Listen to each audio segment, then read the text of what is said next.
야당에서 가장 핫 이슈가 돼 있는 안철수 국민의당 대표의 혁신 플랫폼 제안입니다.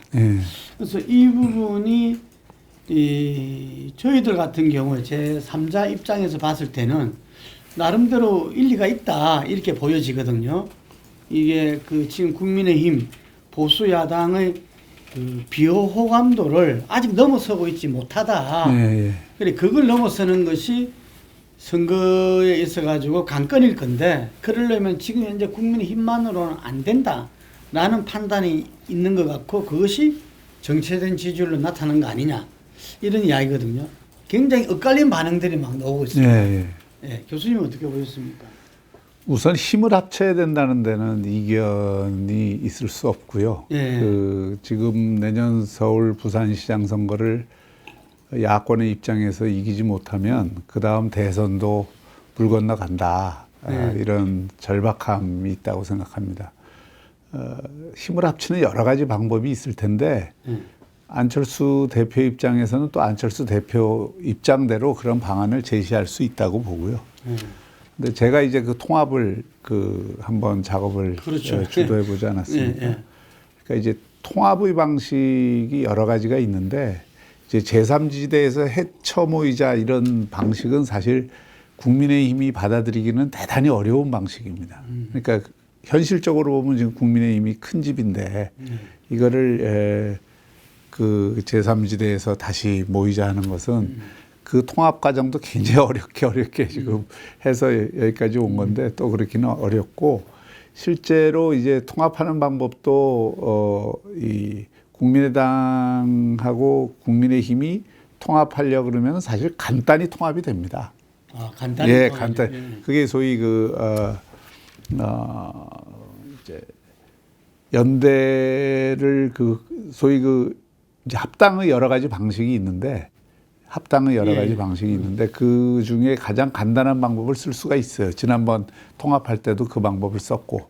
그러면 이제 국민의힘이 갖고 있는 기본적인 자산이나 뭐 이런 역량들을 토대로 해서 내용을 이제 바꾸는 방법으로 이 통합을 하는 방법이 있는데 지금 그런 방식으로 추진하기에는 굉장히 복잡할 겁니다. 제가 보기에는 그 과정 자체가. 그래서 이제 지금 국민의힘이든 안철수 대표든 가장 간명한 방법을 쓰는 게 좋다. 저는 그렇게 생각을 하고 그 간명한 방법이라는 거는 서울시장 선거에서 우리가 어떻게 할 거냐에 대한 입장을 서로 협의를 해서 맞춰 보면 거기서 결론이 나오는 대로 방식은 따르면 된다. 근데 이제 서로 자꾸 너무 돌아가려고 그러거나 너무 원칙적으로 접근을 하려고 그러면 오히려 일이 쉽게 되지 않을 소지도 있죠. 제가 만나본 그 국민의힘 관계자분들 조영 원내대표를 포함해서 선거 연대에 대해서는 이구동성이더라고요. 다 필요하다. 그 인정하는데 지금 안철수 대표는 또 신당 창당을 그러니까 그게 너무 어려운 과제를 제시하셨다고 봐요 저는.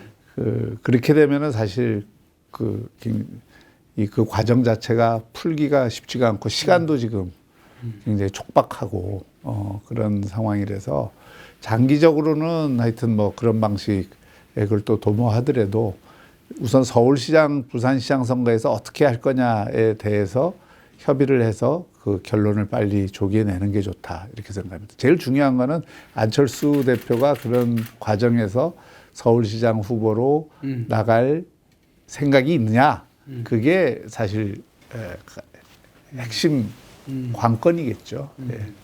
뭐 본인은 어쨌든 안 나간다고 이렇게 명확하게 그거를 했는데 어쨌든 지금 그걸 안 나가면은 이쪽에서도 그런 논의를 할 이유가 없는 거죠, 사실은.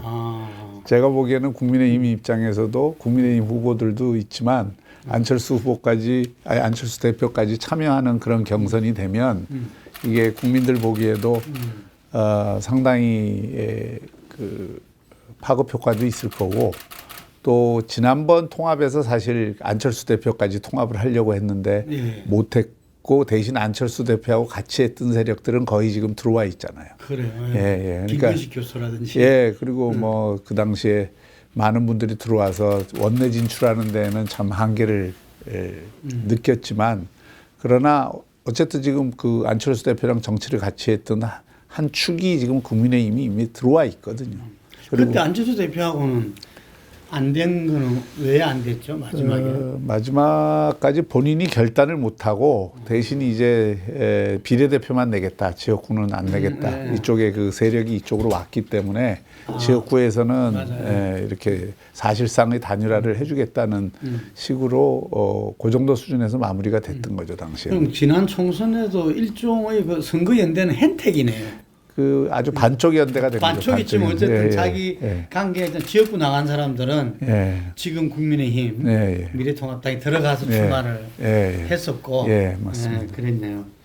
그 지금 어쨌든 가장 간단한 거는 이제 저희들이 볼 때는 그 경선 룰이 그 지금 당 외에서 들어온 사람들한테 전혀 부담 없이 되면서 그 이 뭐라 할 겁니까? 그 당을 좀 더 이렇게 확장한다든지 이렇게 경선하는 것이 제일 쉬운 방법이 아닌가 하는데 그래서 경선 룰은 좀 아직 확정은 안 됐지만 언론 보도에 따르면은 상당히 좀 전향적으로 잡힌 것 같아요. 예.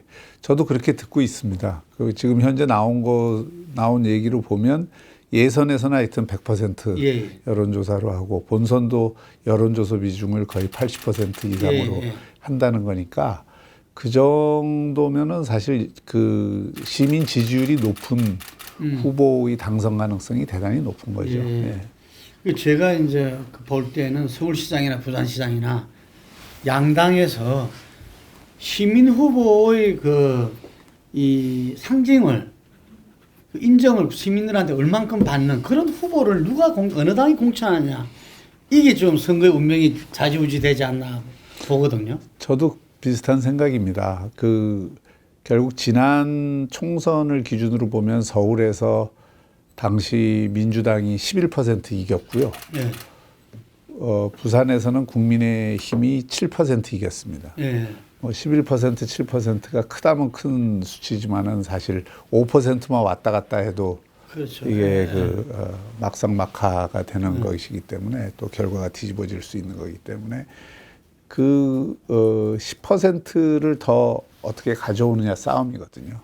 그러려면 국민의힘의 입장에서도 서울시장 선거든 부산시장 선거든 확장성이 있는 후보를 내려고 하는 노력을 하는 게 맞고 그 확장성이 있다는 거는 광범한 시민들에게 지지를 받을 수 있는 또 보수와 중도를 전체적으로 묶어낼 수 있는 후보가 나가는 게 좋고 뭐 다른 얘기 다 떠나서 이길 수 있는 후보를 공천하는 게 답이다.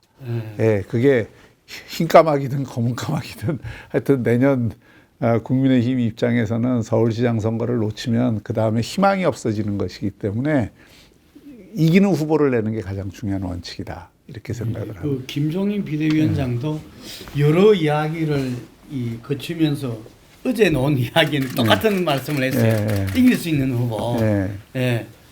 그리고 그 이길 수 있는 후보라는 것도 서울시장 선거와 부산시장 선거를 되게 분리해서 보는데 부산은 뭐 누가 나와도 괜찮고 서울이 문제다 이렇게 했는데 저는 그 접근법이 바람직하지 않다고 생각합니다.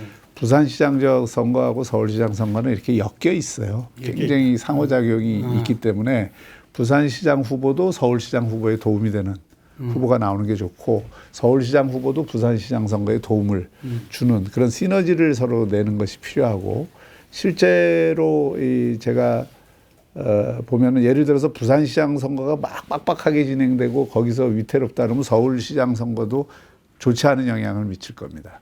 거꾸로 서울시장 선거가 막 그 완패 분위기로 가면 그 영향이 부산시장 선거에도 영향을 미치고 그것은 부산의 정치 지형이 지금 굉장히 근접해 있기 때문에 부산시장 선거도 녹록치 않게 될 수가 있어요. 그러니까 그런 면에서 서로 이게 상호작용 관계에 있다는 것을 분명히 하고 후보를 내려고 하는 노력이 당원들이나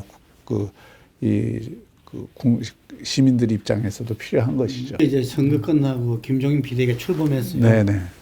그 역시 그 출범의 어떤 이 본인이 정당성도 그 보수 세력의 혁신에 뒀습니다.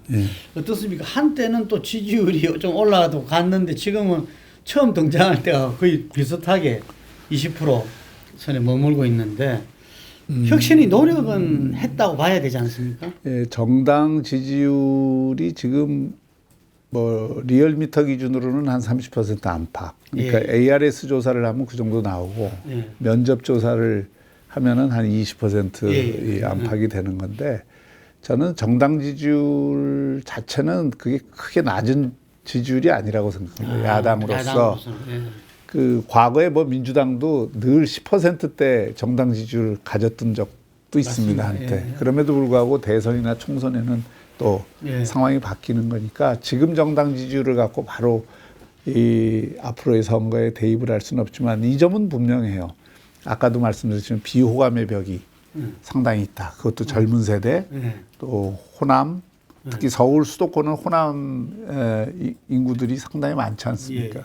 그쪽이 이게 완전히 큰 벽을 치고서는 사실 이 확장성을 보이기가 상당히 어렵죠. 특히 젊은 세대들한테도 마찬가지고. 그러니까 결국 젊은 세대와 이 비영남 쪽에서 그 비호감의 벽을 어떻게 뚫어내느냐가 앞으로의 과제인데 그러려면 당이 훨씬 젊어져야 되고 당이 또 최근에 김종인 비대위원장도 그 노력을 하고 있습니다만은 호남 쪽에 훨씬 더 포용적인 그런 그 접근을 해야 되고 또 뭐 여러 가지 청년 정당으로 이게 전환하기 위한 노력을 해야 되거든요. 제일 제가 조금 아쉽게 생각하는 것은 당시 그 혁신통합위원회에서 혁신 안으로 청년 정치 생태계를 그 독자적으로 구축하고 당내 청년 정당을 두어서 그 청년 정당이 스스로 교육도 하고 정책도 개발하고 그 안에서 블록체인 같은 새로운 그 기술도 접목을 시켜서 리더도 그 안에서 스스로 만들어내는 이 청년 정치 생태계를 빨리 구축하는 게 대단히 중요하다고 생각합니다. 안 그러면은 기존의 이 소위 청년들도 자꾸 줄 세우기로 되고 그러면서 그 기반 형성이 참 어려워지거든요. 근데 이제 그 노력이 아직도 좀 덜 되고 있다는데 좀 아쉬움이 있고요. 지금 어쨌든 보수 정당이 4번의 큰 선거를 갖다 참패했어요. 네. 그래서 저도 진보와 보수는 서로 균형을 맞출 때 나라의 발전이 담보된다고 생각하는 사람인데 이 보수가 더 이상 이렇게 망가져서는 안 된다 이런 입장을 많은 사람들이 갖고 있더라고요. 그런데 실질적으로 현실적으로 과연 내년 그 재보선 서울시장 부산 보궐 이길 수 있을까? 그래서 아까 말씀하셨지만 많은 분들이 부산은 좀 가능한 것 같고 서울은 좀 어렵고 이렇게 이야기를 합니다. 어떻게 보십니까? 지금으로서는 그런 평가가 일반적인 평가일 수 있다고 생각합니다. 그렇지만 서울도 최근에 뭐 여론조사 보면 정당 지지율도 그 일부 뒤집힌 것도 나오고 그 문재인 정권이 코로나 때문에 사실 그 여러 가지 실정이 가리워져 있지만 그 민생과 관련된 참 많은 실정들을 했어요. 특히 부동산 같은 경우에는 정말 서울에서 집 하나 사기가 더 대단히 어렵게 만들어버리지 않았습니까? 전세도 지금 완전히 대란이고 그런 것들이 다 시장을 무시하고 전문가 의견을 무시하고 현장의 목소리를 무시하면서 우격다짐으로 입법을 막 해서 나온 결과고 이 정권이 정책 쓴 거 소득주도 성장부터 지금 탈원전 지금 부동산 정책까지 의도와 결과가 항상 빗나간다는 게 저는 문제라고 생각합니다. 그러니까 의도는 좋았네요. 그렇게 의도가 항상 그 선의가 사악한 결과를 만들어내는 그 경우들이 너무 많기 때문에 그 부분에 대해서 저는 국민들이 상당히 이제는 인식을 하고 있다. 문제는 이쪽이 지지할 만한 매력을 조금만 더 키우면 제가 아까도 얘기하지 않았습니까? 총선에도 문재인 정권 심판론을 여기서 제기했지만 뭐 코로나 때문에 덮인 부분도 있고 그게 조금 힘이 모자랐다고요. 그러니까 전국적으로 8%진 거 아닙니까? 그렇죠. 그 득표율에서. 그러니까 그 8%의 차를 극복할 수 있는 환경이냐 지금이 그 환경적 조건에서는 그때보다 오히려 조금 좋아졌다고 봅니다. 또 내년 초가 되면 이제 코로나 문제가 조금 그런 정치적인 영향을 덜 줄 거라는 전제하에 또 뭐 백신도 나오고 그러면 조금 그 상황으로 벗어난다는 전제하에서 보면 코로나라고 하는 변수가 없어지게 되면 결국은 이제 문재인 정권이 지난 4년 동안 잘했느냐 못했느냐 이 평가가 우선이 될 거고 또 서울시장 으로서 박원순 시장이 그런 불행한 일을 당한 데 대한 또 불행한 일을 만들고 또 본인 스스로가 그렇게 된 데 대한 시민들의 평가가 있을 거고 더 중요한 거는 이쪽에서 그런 어떤 변화를 상징할 수 있는 좋은 후보를 낸다면 저는 승산이 있다고 생각합니다. 그러니까 그 좋은 후보라는 건 아까도 얘기했지만 이길 수 있는 후보죠. 이길 수 있는 후보. 그 이길 수 있는 후보라는 거는 비호감의 벽에 가로막혀 있지 않는. 그러니까 확장성 있는 그렇죠. 확장성이 있고 중도층도 어느 정도 가져올 수 있는 그런 후보. 또 중도층도 지지하는데 머뭇거리지 않을 수 있는 후보. 그런 후보를 저는 만들어야 된다고 생각합니다. 그게 경선 과정이죠. 경선을 당외든 이렇게 함께하든. 예. 그럼 그게 단계별 그 경선도 공천도 필요하면 해야 된다고 보십니까? 저는 예를 들어서 함께 경선할 수 없다면 막판에는 그렇게라도 해야 된다고 합니다. 지난번 박원순이 처음 될 때 그렇게 했잖아요. 예. 당시에 이제 그 박원순 후보가 민주당 후보로 나온 게 아니지 않습니까? 무소속으로 나와서 시민 후보 형식을 취했듯이 지금 당장 그런 형식을 취하기는 어렵죠. 국민의힘의 현재 조건에서는. 그러나 그 성격은 그런 어떤 시민 후보까지도 시민 후보적 성격을 갖도록 자꾸 만들 필요가 있고 우선은 저는 이게 후보 단일화라는 게 나중에 가서 하면은 굉장히 어려울 수 있어요. 그게 예측 가능하지가 않잖아요, 그거는. 우리는 많은 그 성공한 사례도 있지만 실패한 사례도 엄청나게 많이 봤기 때문에 가능하면 하나의 틀에서 합의하에 경선을 치르는 게 서울 같은 경우에는 저는 꼭 필요하다고 봅니다. 내년 그 서울 부산시장 보궐선거는 좀 복잡한 것 같아요. 의미가 금방 그런 의미도 깔려 있고. 그래서 한편으로는 이 여성들한테 좀 보수 정당이 좀 약했잖아요. 조금 이번에 기대를 할 수 있겠습니까? 글쎄요. 그게 이제 선거에 어느 정도 직접적인 영향을 미칠지는 저도 뭐 딱 갈라서 얘기하기는 어렵지만 데이터를 제가 보지는 못해서 모르겠습니다만은 어느 정도는 이제 시민들이 저는 그건 있다고 생각합니다. 집단지성으로서 이 보궐선거가 왜 생겼느냐에 대한 문제의식과 인지는 하고 있다고 생각합니다. 그게 이제 표로 연결되느냐 안 되느냐 문제는 당과 후보가 하기 나름인데 그런 여건은 있다고 봐야죠. 근데 우리 보통의 보궐선거는 투표율이 낮잖아요. 그래서 각 당의 지지자들이 얼만큼 많이 나오느냐 이게 승부가 난다 이렇게 이야기하는데 그건 어떻게 보십니까? 보궐선거라 하더라도 지금 사전투표 제도가 있어서 과거처럼 그렇게 이 보수 정당이 옛날에는 30%까지는 내려가고 그랬잖아요. 국민의힘이